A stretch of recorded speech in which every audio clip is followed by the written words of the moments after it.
Wednesday, 3:59 p.m. Hi, this is Samara Habib. I was told this is where I could leave you a voicemail. This is my final attempt to try to explain to you what's happening.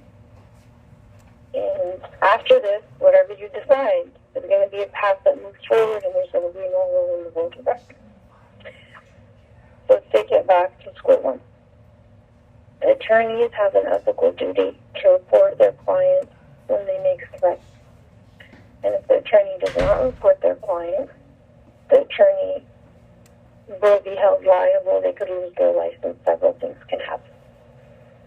I have been spending a lot of money on attorney fees to figure out what to do with you, because every time you speak with Joel and Audrina, you make these threats and they're documented in our notes, and you can't regard them.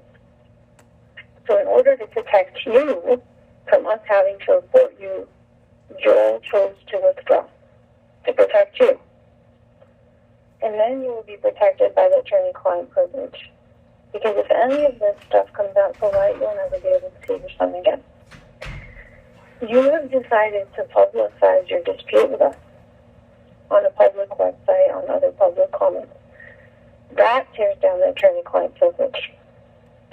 Once that privilege is torn down, if we're subpoenaed or if we're asked, then guess what? We cannot assert attorney-client privilege, Mr. Zillow. We have to testify about every vulgar word you've said, every threat you've made, everything you've disclosed to us, because you have publicized the contents of our communication.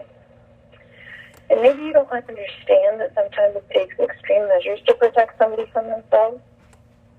But at this point, given that you publicized what has occurred, I cannot incur liability of saying I did nothing about it. You are forcing me to take action. So I'm headed to court for an ex parte protection order. I've called the Los Angeles Police Department. I have left a message with the pertinent investigator. I don't want to go down this path because I would prefer to just pretend none of this ever happened, and nobody knows that this happened. Everybody has a mental break sometimes. Everybody goes through something difficult. Hoping that you could hear some rhyme or reason of how you're hurting nobody but yourself. And thinking that you're going to destroy people or businesses, nobody has that power. Not even God. God doesn't come down on earth to destroy people and businesses. Okay, Mr. Zulu, you're creating a record about yourself. Your son is going to grow up and read it. Your mom is going to show this to him. She's going to say, look how crazy your dad is. Look what I protected you from. We're going to be subpoenaed. It's going to get messy. I don't want to be involved in any of this. Our withdrawal is to protect you so that we don't have to hear any more threats and we don't have to... End of messages. What a psychotic woman. And she's the owner of Dadvocates. And she says she cares about fathers and their children. Well, let me just tell you something. She billed us at $17,000, didn't complete any RFOs, completed absolutely no legal court paperwork. Then when we told her that she filed the same paperwork we've already filed, the male attorney that works under her lost his temper and sent us angry, blaming emails, blaming it on us. But if you've done $17,000 worth of research, according to them and their billing lies and scams, then you should have gotten your own transcripts, you should have gotten your own records, and you should have gotten your own court orders and done your own due diligence, and not blame an 82-year-old grandfather and a 75-year-old grandmother. But they did tell you in the office. That's what's even funnier. But then again, the attorney handling it, Joel, he's 80 years old himself. So probably he's a little slow and stupid.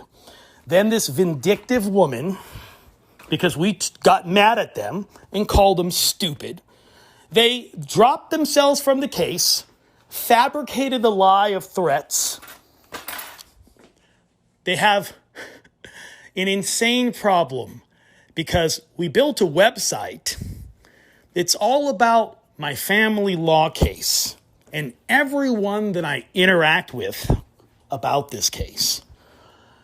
It's a personal blog where I express my feelings and interactions with these individuals. This seething cunt, by the way, if you read your contract very carefully, tries to make you sign a part of a contract where you won't leave any Google reviews on public review websites. Thank God I own my own personal blog. Have a wonderful day. God bless you. And don't choose the Dadvocates. The Dadvocates is owned by a vindictive woman who wants to take away a father's rights after the seething cunt and her retarded old attorney Joel couldn't get shit done because they billed us for $17K, wrote an RFO that was a duplicate of another attorney's, and then blamed us for the fact that they don't do due diligence, but bill us for $17,000 worth of research.